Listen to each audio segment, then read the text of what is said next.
I'm going to show you how to create a beautiful and practical construction template for any construction project using Excel or Google Sheets.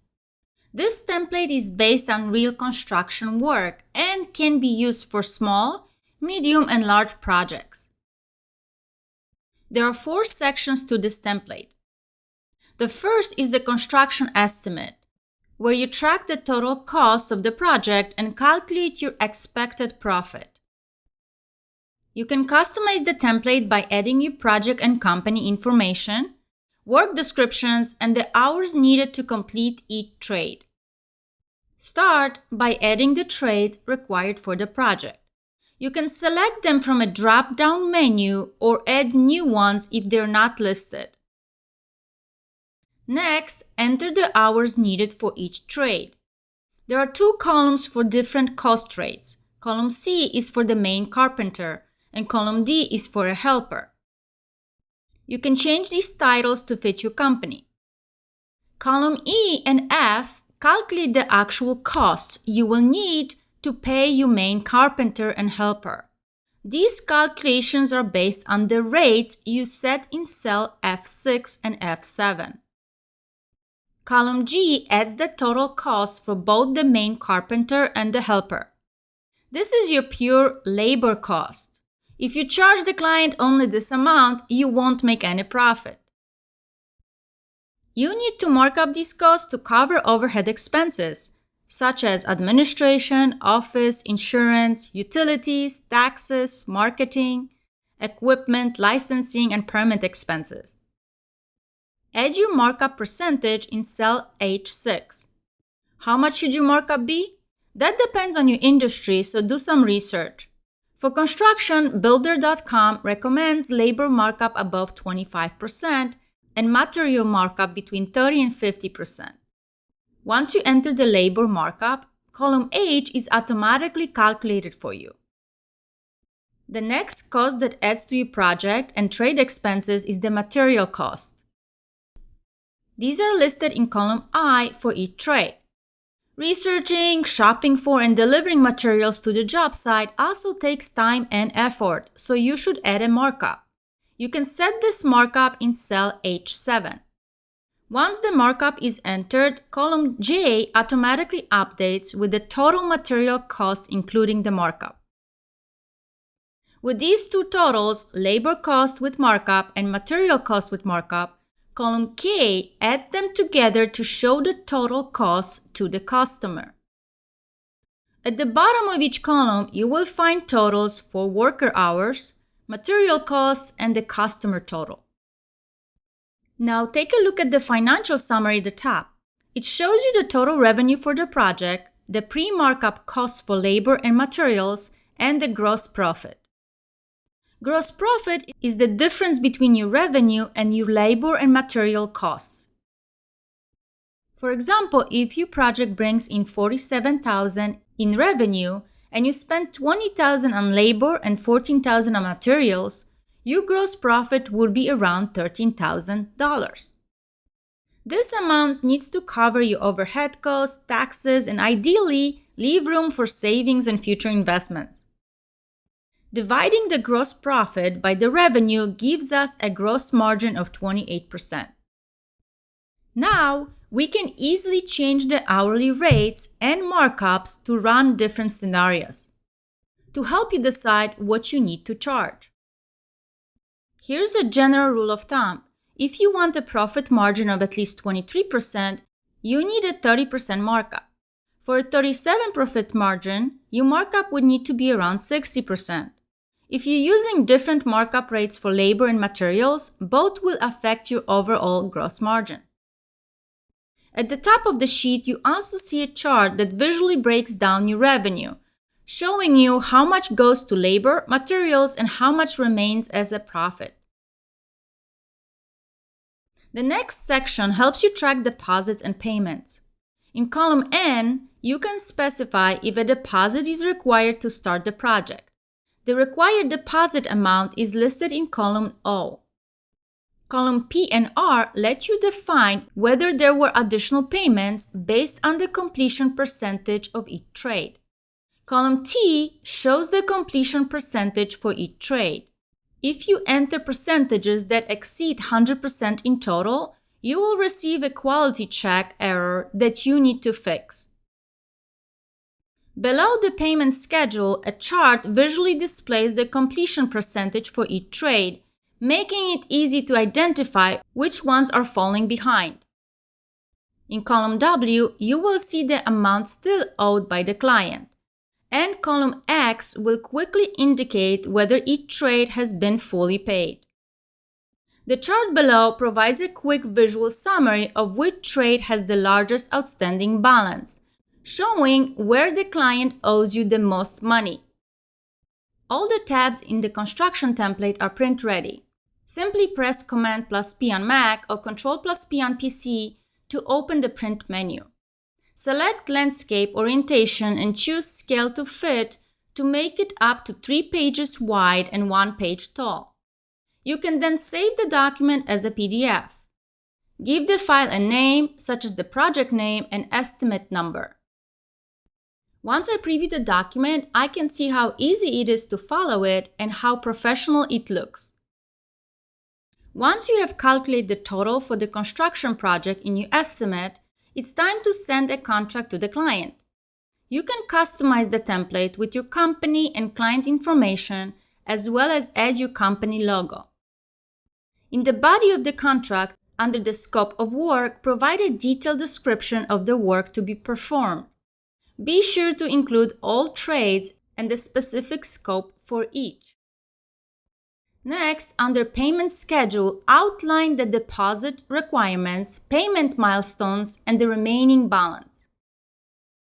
The total cost is automatically linked from your estimate. However, if you want to enter information manually and are comfortable working with Excel or Google Sheets, you can unlock the worksheet protection by going to Review and selecting Unprotect Sheet. There is no password. Feel free to adjust the language in the contract template as needed. The contract is print ready. To print, press Command+P on Mac or Control+P on PC. Select Portrait Orientation and select the scale to fit the document to 1 page wide by 1 page tall. Save the document as a PDF for review before printing and delivering it to the client for signing. Once your estimate is calculated and your contract is signed, you can create a work schedule using a Gantt-style chart. In this tab, the first trade starts at the beginning of the project. You can manually enter the start date and duration in business days for each trade. Column E calculates the end date for each trade, excluding weekends. Starting with column F, the dates for each trade are highlighted in green, while weekends are marked in gray to indicate no work will be done. The calendar updates based on the project's start date and the start date for each trade. The template is set up for 3-month projects, but you can extend it by dragging the formulas to the right to add more dates. Then simply copy and paste the formatting from the previous columns to apply the same conditional formatting. The work schedule is also print ready. Make sure to select Landscape Orientation and set the scale to fit 1 page wide by 1 page tall. For longer projects, you can change the paper size to legal. Save a copy as a PDF to print and bring to the job site to track your progress and ensure you're meeting the schedule. The last step of the construction template is the invoice, which you can send to your client throughout the project. You can add your company logo and update both your company and client information. Under Work Description, use the drop-down menu to select the trade covered by the invoice. Once selected, the total amount for that trade will automatically appear in column E under Amount. If needed, you can unlock the worksheet protection by going to Review and selecting Unprotect Sheet. This will allow you to manually specify the amount you want to bill the client. If you need to collect sales or any other tax, you can enter the tax rate for your location, and the template will automatically calculate the total to be billed to the client. The invoice is also print ready. Make sure to select portrait orientation, adjust margins if needed, and set the scale to fit the document 1 page wide by 1 page tall. Save the PDF with the invoice number to send to your client. This construction template is perfect for small to medium projects, helping you create an estimate, client contract, work schedule, and invoices for completed trades. If you want a copy of this exact template in both Excel and Google Sheets, visit my Etsy store.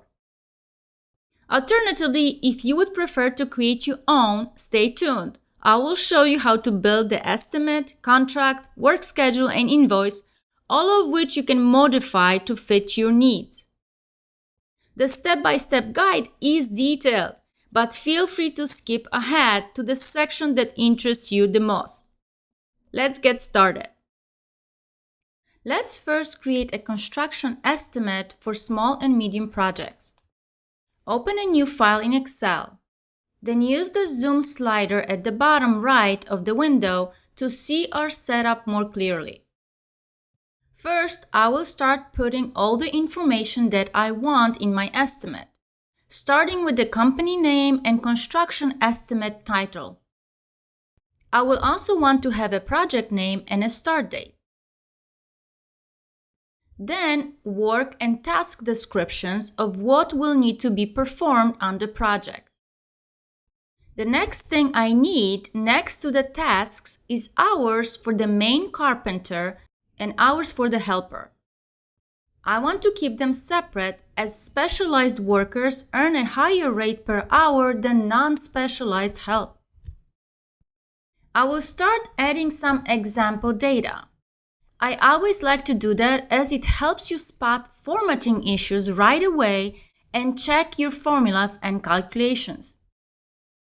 The next important step is to select all cells on the tab by clicking the triangle above row 1 and left of column A. Then set the font for the worksheet. I will give my tab a name, Estimate, and save the file before I lose anything. I like to format things as I go to visually spot errors and stay organized. I will make my company name and titles bolder and larger, then adjust some column sizing and alignments. Tip: you may want to keep column A either empty for some breathing room and readability and add numbers to the construction tasks. I will create this worksheet for up to 30 trades, but you can always add more rows as your project expands. Tip: I like to add a white background to the entire worksheet to make it look cleaner, more polished, and more professional. We can always add some borders and shading between columns and rows later to keep the data readable. I have added the work descriptions manually, but if you have a business, you will often perform the same trades across different projects. And it is a good idea to keep the names of the trades consistent.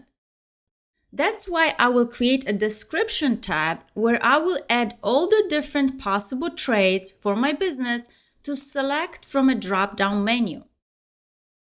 Just start typing trade names. We will keep this list dynamic, and you will be able to add additional trade descriptions as they occur on the project. Then I will change the background for the 100 possible task description. This is more than I need at this point, but it's important because I will be able to add more descriptions over time, and it will clearly define the boundary for my drop-down list. I will also sort the list so it appears alphabetically in my drop-down menu, and check for any spelling mistakes as I've noticed a few from typing too quickly. Tip: when I need to reference one tab from another, I like to open a new window in Excel for my file and place them side by side. Now I'm ready to create a drop-down menu. I will select the 30 work descriptions rows, then go to Data, data validation, and select list. Once you do that, you can either type in your options manually or select a source location for your list, which is what we created on the description tab. I will select the 100 rows with the green background. This gives me the ability to dynamically keep updating the list without having to recreate the data validation. At this point, if I leave the error alert on stop, it won't let me enter any work descriptions manually. I will have to select from the list. I prefer to have a warning message but still be able to enter some unique tasks manually.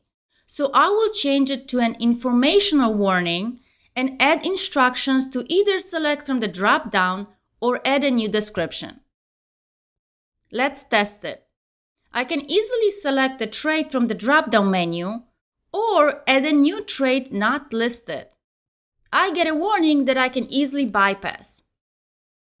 I can also just start typing a trade to quickly find it in the list and select it by entering Enter or a tab. Any new trades I can add to my Work Descriptions tab so that I can reuse them on new estimates. Tip: if you want to zoom in your worksheet to see the data better but keep losing sight of the headings, freeze the panes by going to View and selecting Freeze Panes. I'm going to clean up more of my worksheet by resizing and wrapping text for some column titles and making the column sizes identical. Then I will align the text to the middle and center of the cell. I also want my hours to show just one decimal place for half-hour intervals. Then I will add more example data for testing and to visually see how everything works together. At the bottom of each column, I will want to have totals. Tip: when you have a worksheet with a lot of data, sometimes it's hard to read and see which row headings it aligns with, especially because we removed all the grid lines. So you can either add some cell borders or create alternating row colors. Once you like the formatting of a few of your cells, you can use the Paint Format option to copy and paste it to other cells, rows, and columns without having to reformat each cell. I have hours needed to perform each of the trades by the main carpenter and the helper. But now I need to figure out how much it would cost to perform all this work. So I will create subtotal columns. To calculate the subtotals, I need to reference the main carpenter and helper rate per hour, which I will set up at the top where I can easily change them so the formulas update automatically. I will add some example rates for reference. To calculate the subtotal for the main carpenter, I will use a relative reference for the main carpenter hours and multiply by an absolute reference of the main carpenter rate. I need an absolute reference to the rate so it stays the same as I copy the formula down the column. Then I will do the same with the subtotal for the helper work. Relative reference on the helper hours and absolute reference for the helper rate per hour. Now I will copy the format from my hour columns to my subtotals, but format the numbers as currency or accounting. I like accounting format because zeros appear as dashes and the dollar sign is aligned to the left of the cell, giving a nice clean layout.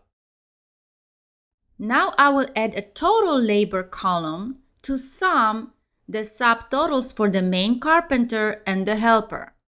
You can use either the sum or subtotal formulas. Let's test these calculations. I can easily change my main carpenter and helper rates and have the total labor costs update automatically for each trade. Perfect. You won't make any money if you charge the client only the amount to cover the cost of your laborers.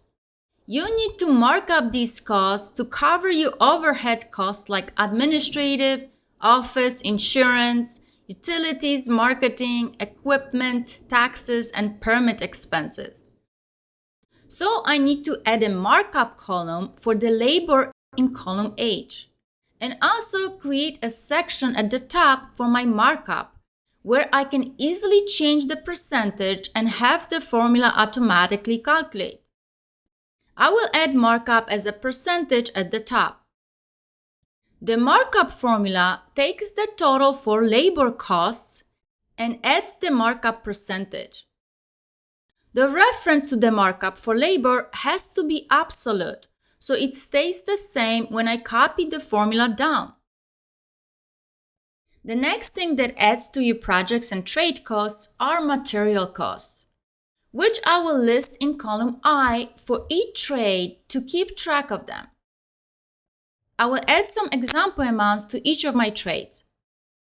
Tip: when you enter dummy example data, also add zeros, because sometimes empty cells can lead to errors in calculations, and this will help catch them early if there are any formula issues.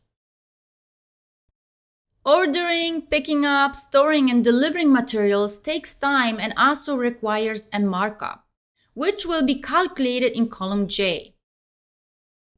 I will add a materials markup percentage reference below my labor markup.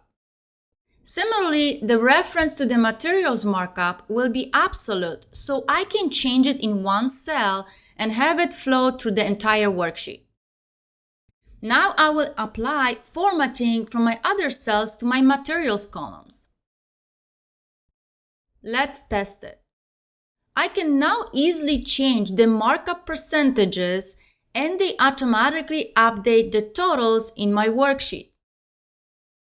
The final column for this section will be a total billed to the customer in column K, which is a simple sum of the total labor with markup and total materials with markup. Now I will fix some formatting issues, like keeping the format consistent and resizing the columns similarly for the same type of data. To clean up the readability of the worksheet and make it easier to tell what each column calculates, I will add headings to the labor and materials section and use different color fills to separate the labor, materials, and total columns. The next thing to help with organization and clarity is to add borders around the entire section and specific columns. This helps separate the data into clean sections, making it easier to read and understand. The next thing I want to create is a financial snapshot at the top with the total revenues, labor and material costs, and gross profit. This helps you quickly assess job health and profitability without having to dig through many rows and columns of data. The labor and material costs are the pre-markup amounts, the actual costs for these categories. Gross profit is the total revenue minus the labor and material costs. This amount must cover overhead costs, taxes, and ideally leave some for savings and investments. Dividing the gross profit by the revenue gives us a gross margin. Now I can change the labor rates and markup percentages to see how it would affect my gross profit and gross margin. Here's a general rule. If you want your profit margin to be at least 23%, your markup needs to be at least 30%.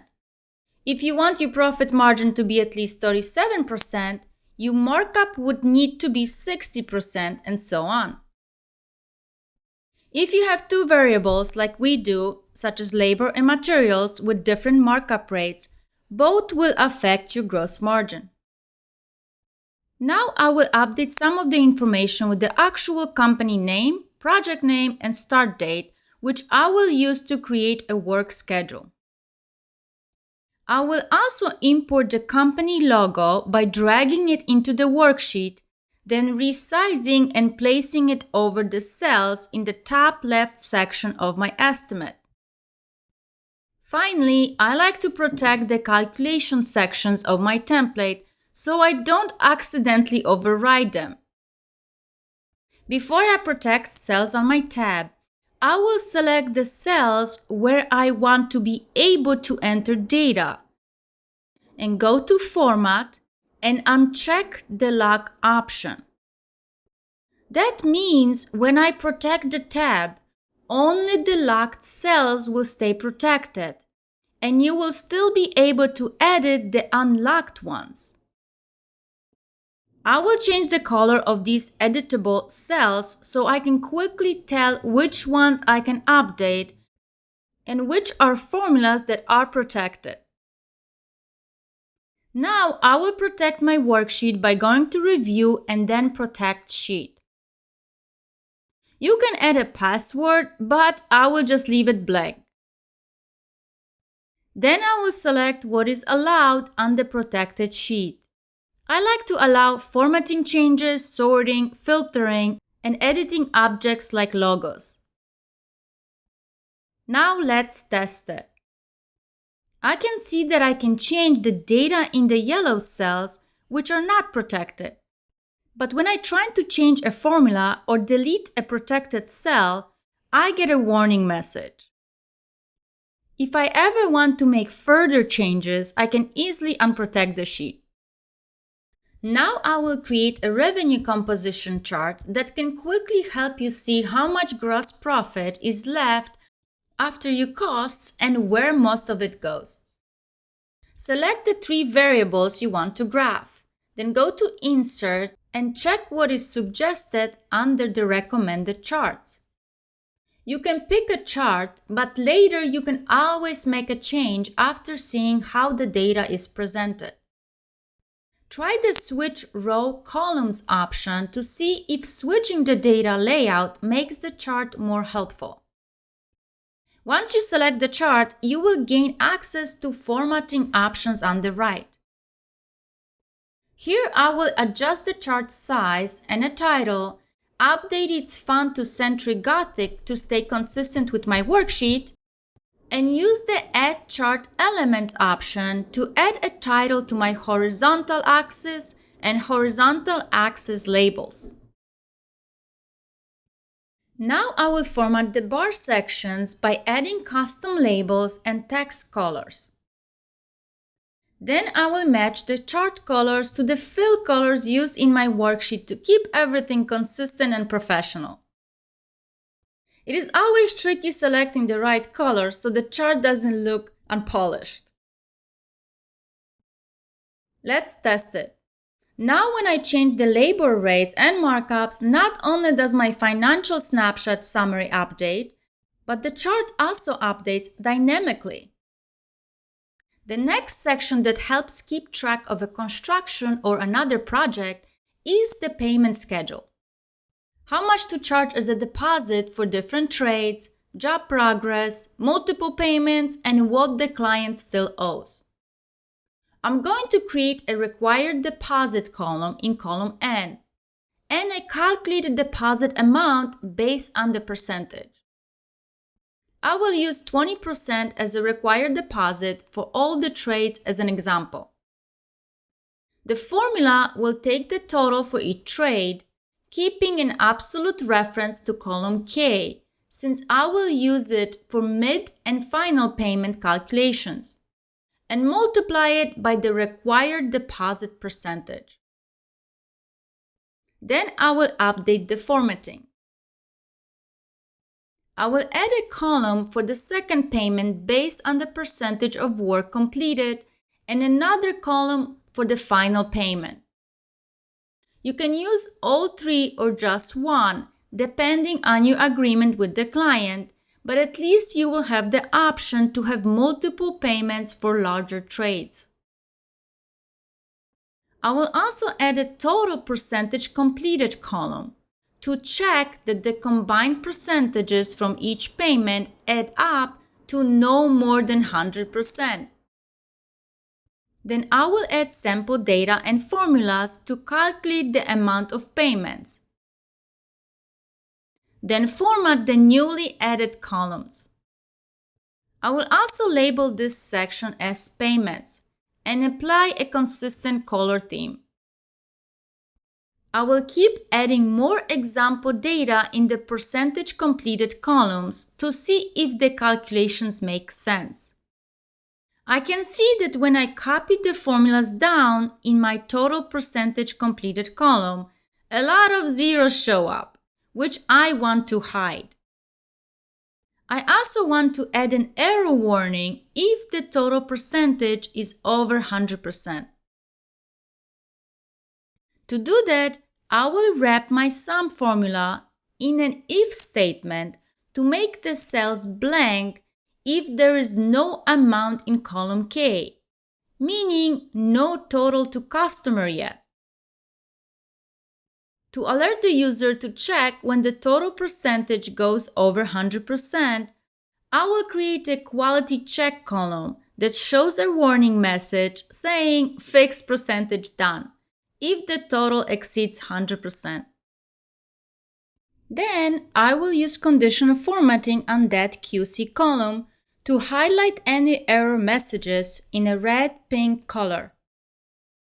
Finally, I will test it to make sure the error disappears when I correct the completion percentage.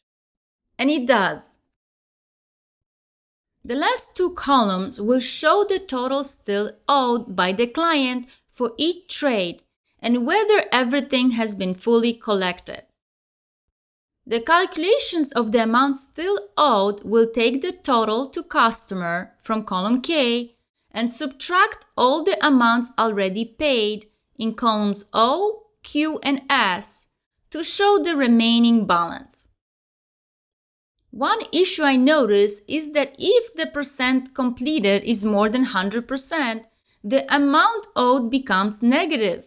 This would incorrectly affect the total owed at the bottom. To fix this, I will wrap my formula in an if statement that prompts me to fix payment section if the totals exceed what the customer should owe. I will also apply conditional formatting to highlight errors easily. Tip: when creating formulas, start simple. Then test with different numbers, including zeros and blanks, to see how your formulas behave. After that, wrap them in if statements to prevent errors or results that don't make sense, like negative owed balances in this case. The final column will quickly indicate whether the customer has paid in full for each trade with a yes or no. First, I will create a simple formula that says no if the balance owed in column W is more than 0, and yes if it is 0. Then I will apply conditional formatting that highlights the yes and no values in different colors, making them easy to spot. However, I noticed two problems. For some balances, a yes appears with a 0 in parentheses, indicating a small negative value, but a no appears for small positive balances. Both cases are caused by tiny rounding errors in percentage calculations. Also, rows without any trades or data show a large green yes, which doesn't make sense since no work was even listed. To solve both problems, I will wrap the formula to first check whether there is an actual amount to customer in column K. Then, if there is an amount, the formula will check whether the value in column W, when rounded to 2 decimal places, equals 0. If yes, it will return yes, meaning fully paid. If no, it will return no, still owed. Once I apply this logic, both issues are resolved. Great. Finally, I will fix the formatting for consistency And ta-da! This part is finished. Visuals can instantly highlight patterns and project progress, emphasizing important information that could easily get lost in columns of data. First, I want to create a chart that visually shows the completion percentage for each trade. To do this, I will select the trades from all rows, including empty ones.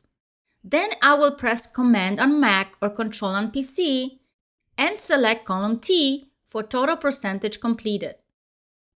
Insert a clustered column chart from the recommended charts.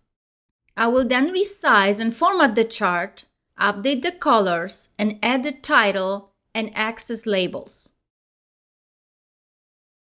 Issue: the chart right now displays a large white section because of the empty rows. In the Select Data Source menu, I can configure empty cells to show as gaps, not zeros, which is a more logical option.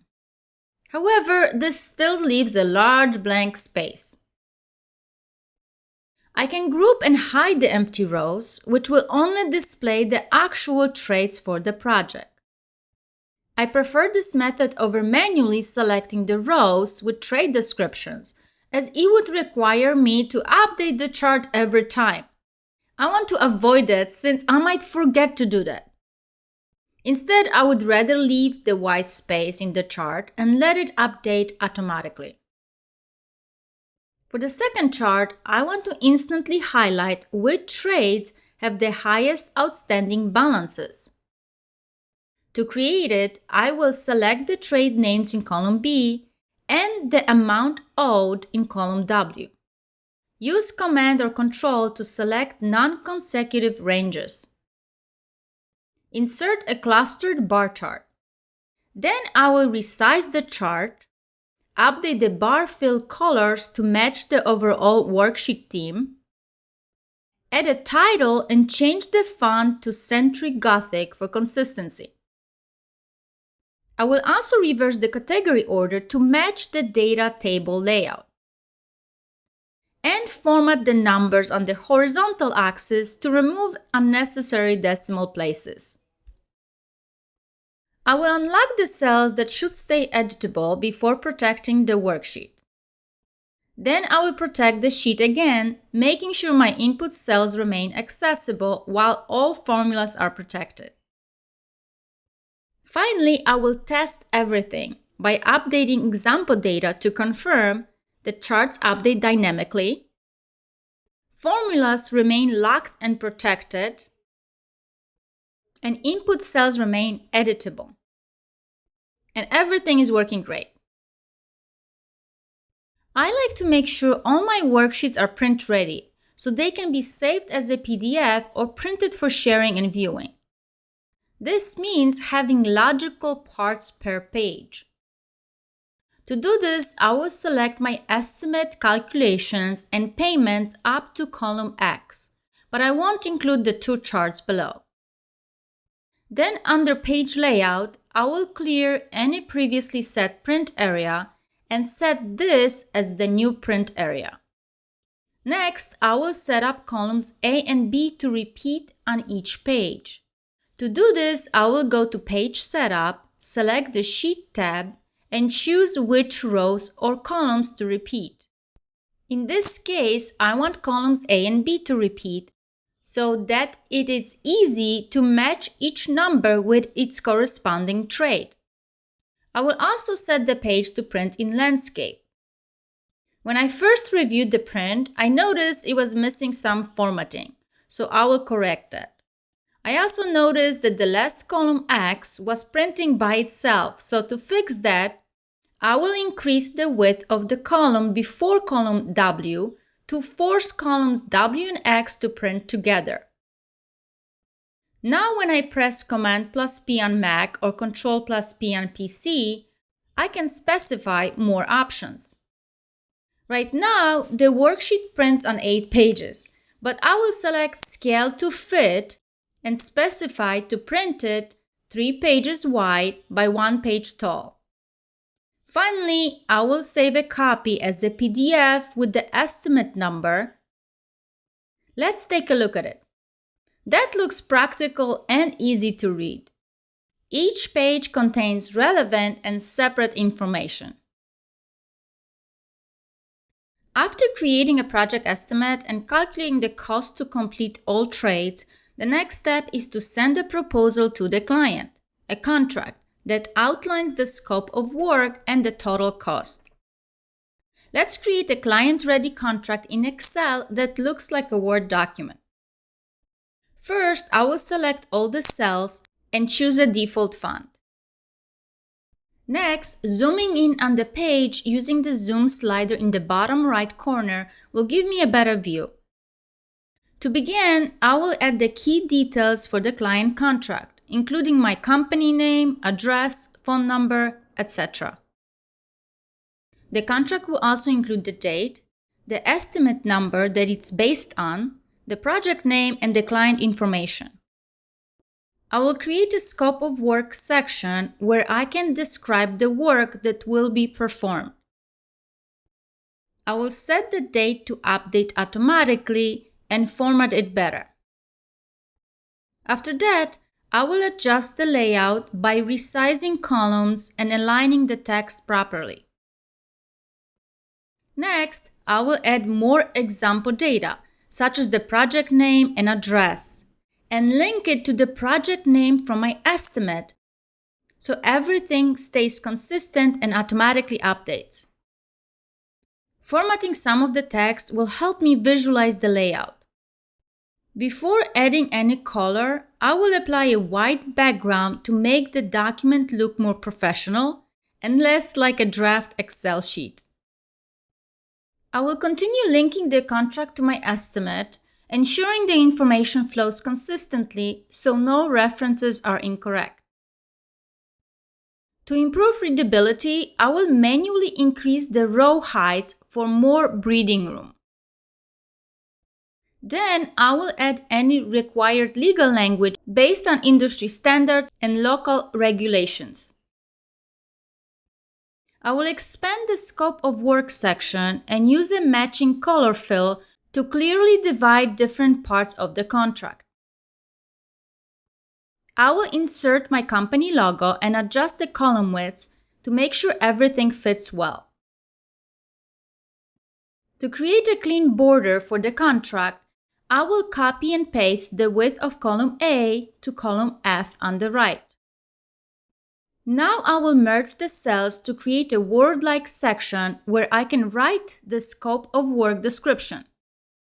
I will also increase the row height a bit to make the text easier to read. Then I will add an example scope of work to test the layout of my contract. Always spell check anything you create in Excel, especially if it's a contract going to a client. To improve the design, I will add a subtle bottom border to each line, then copy the formatting down the section. Since my document is zoomed in to view the details better, but I can't see the entire layout, I like to use freeze panes so I can scroll while keeping the top of the layout in view. At the bottom, I will include a payment schedule section detailing whether a deposit is required, how billing will be structured based on work or trade completion, and when the final payment is due. I will also include practical info like who the check should be made out to, using the ampersand, and linking it to the company name. Next, I will create a space to show the total cost for the work, which I will link to my project estimate. Now it's just about cleaning the formatting, adding fill colors and spacing to clean it all up. You can also include any legal language needed for your business in smaller italic font at the bottom. If you offer or are required to include a warranty, add that too and merge it across the columns. Since this is a client contract, I will add placeholders for the client's signature, the company's officer's signature, and the dates at the bottom. Lastly, If applicable to your field, make sure to include your general contractor license number.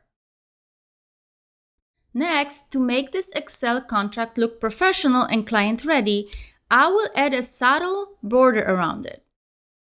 I have left row 1, column A, column F, and the bottom row empty for a cleaner layout.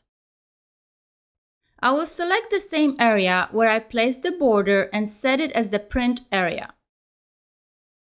When I go to print, I will make sure it is set to print portrait with narrow or normal margins and scale to fit 1 page wide by 1 page tall.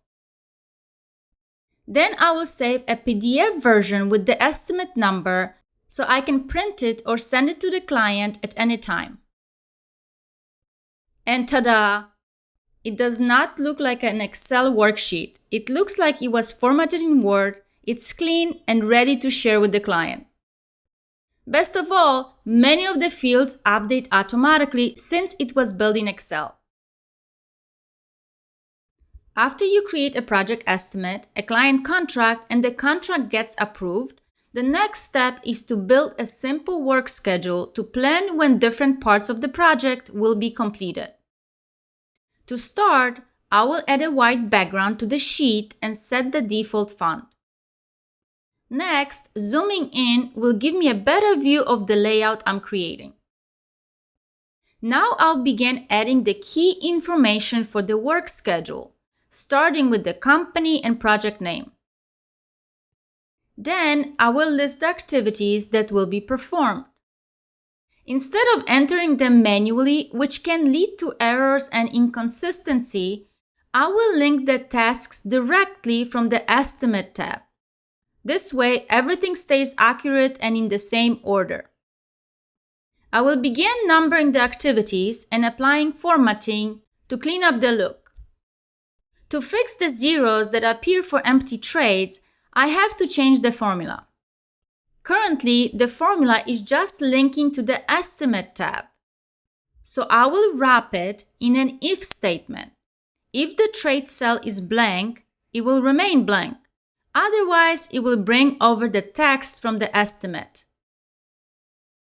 That looks so much cleaner and more professional.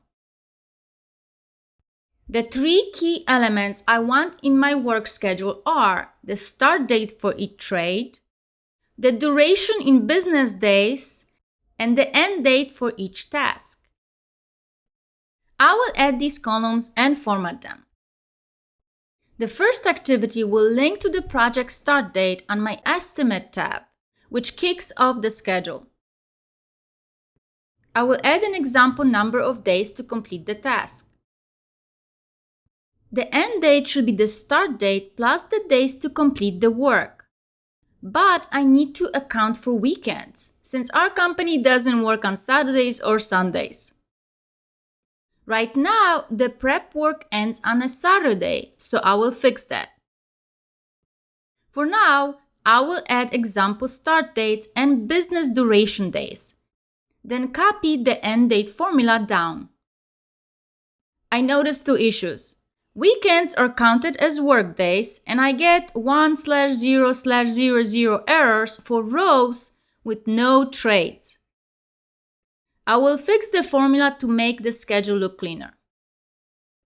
I will wrap the formula in an if statement. If the start date is blank, leave it blank. If there's a date, I will use the workday function to add the business days from column D. Then I will copy the new formula down. Let's test it. The end dates no longer fall on weekends, which is great. But some of my manually entered start dates still fall on weekends, so I will have to manually change them.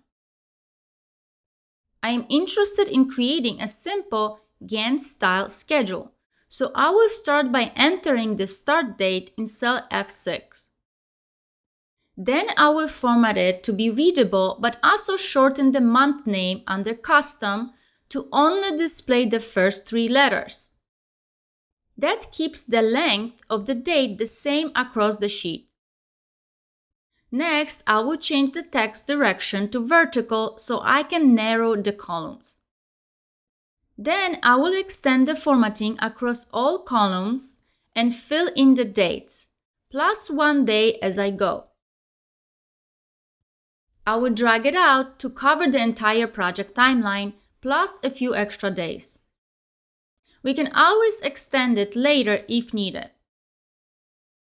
I will freeze the panes for easier navigation and shrink the date text. After that, I will zoom in to get a better view of the schedule. I want to differentiate workdays from weekends in the Gantt chart. To do that, I will use the text formula to add the day of the week above the date and display just the first 3 letters. Then I will rotate the text vertically and copy it across the calendar. Now it's time to build a Gantt-style chart using conditional formatting. I will select all the cells from F7 to the end of the calendar in CB36. Then I will go to conditional formatting, choose more rules, and select custom formula. The formula will check if the date in row 6 falls between the start and end date in columns C and E. It will also verify that both the start and end dates are valid and present. If those conditions are met, it will highlight the cell in light green to indicate when work will occur. The issue, though, is that weekends are still highlighted. To fix this, I will add a second rule to check if the date in row 6 falls on a Saturday or Sunday. If it does, those cells will be highlighted in gray to mark weekends down all the rows. This helps me quickly identify calendar weeks and keep the schedule organized. I can now verify that weekends are correctly displayed in the schedule. Let's test the Gantt chart. If I add a new trade starting after the last date, I can extend the formulas easily. Then I will use the Paint Format tool to copy the formatting, which includes the conditional rules, into the new columns. The schedule works seamlessly. For the final step, I will add my company logo to the schedule. I will also highlight the cells requiring manual input and protect the formula cells. Lastly, I will adjust the row height to make the highlighted cells perfectly square. A work schedule is especially useful when printed and brought to the job site to share with the crew. To make it print ready, I will highlight the area to print and set it as the print area. When I go to print, I will ensure it's set to landscape with narrow margins and scale it to fit 1 page wide by 1 page tall. I can also choose US legal paper size for easier reading. Then save it as a PDF for future use. The final step is to protect the worksheet, except for the company name and start duration cells. I will protect the sheet to prevent accidental changes. Let's test it. I can change the start dates and durations as needed. When I try to edit protected cells, I get a warning message which helps prevent mistakes. I can always unprotect the template if further changes are necessary. After I have created the work estimate, sent the client contract for signing, and planned the work schedule, I also want to create an invoice that I can send to the client to bill for the work done. I will perform similar setup as I did with the client contract and make the Excel invoice look like a Word document. I will begin by selecting the default font, changing the background to white to remove gray cell lines, and zooming in on my work area.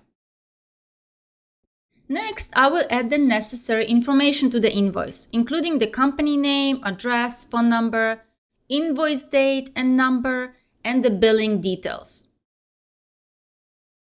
Since this invoice is part of my construction template, I will link the company info from the Estimate tab and the address from the Client Contract tab to ensure consistency and reduce manual entry.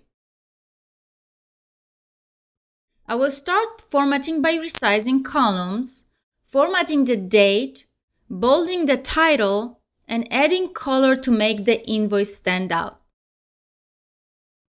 Then I will adjust the columns to fit portrait US letter paper, then tweak them until everything fits just right. To give the sheet a cleaner, more polished feel, I will increase the row height slightly.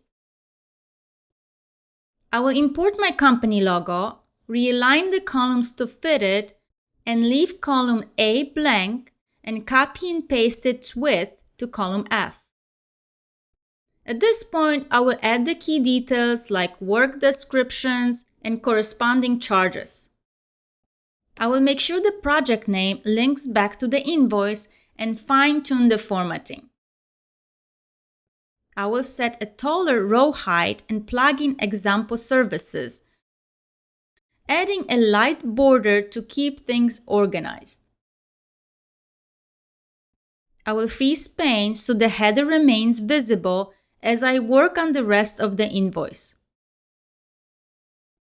I will join Make All Checks Payable to with my company name using the ampersand symbol. Then I will calculate subtotals per trade and add sales tax or other tax. It's good to create visual separation between the amount and the description section and apply a uniform style. You can also include any final notes or a client thank you to finalize the invoice. Finally, I will merge the description cells across 3 columns and add sample figures for each trade line. Since this is created in Excel, I can actually create a drop-down list for the work descriptions by referencing the trades in my estimate. I will use VLOOKUP function to pull the cost amounts from the Estimate tab, saving time and keeping things consistent. To prevent error messages for empty rows, I will wrap the VLOOKUP function in an if statement to only pull values when a trade is listed. I will test it now by adding a new trade, and the amount is copied over automatically. You can still manually adjust amounts if needed, if you just want to bill for part of the work. At the bottom, I will add a subtotal and apply sales tax as an example rate of 10.25% to the total for a complete sample invoice. I will select the newly created invoice and add a slight border around it. Then I will set it as the print area. When I select it to print, I will make sure it's set to portrait orientation with narrow margins and scale it to fit 1 page wide by 1 page tall. If I notice a lot of white space around the content, I will go back to the invoice and adjust the columns and rows until it covers more of the page.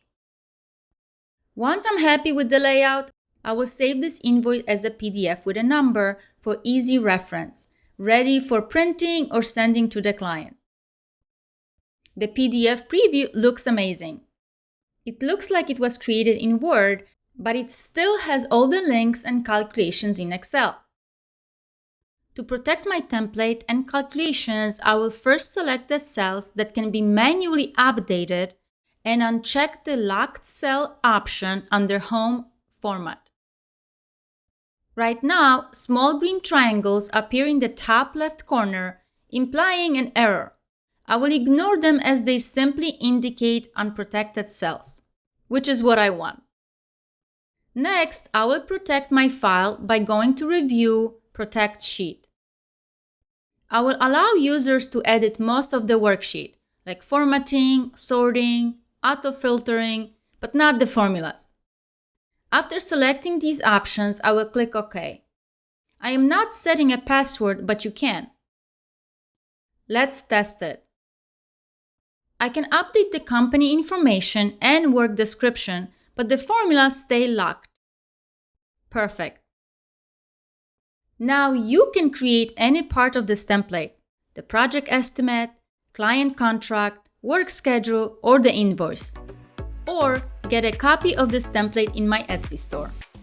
Thanks so much for watching.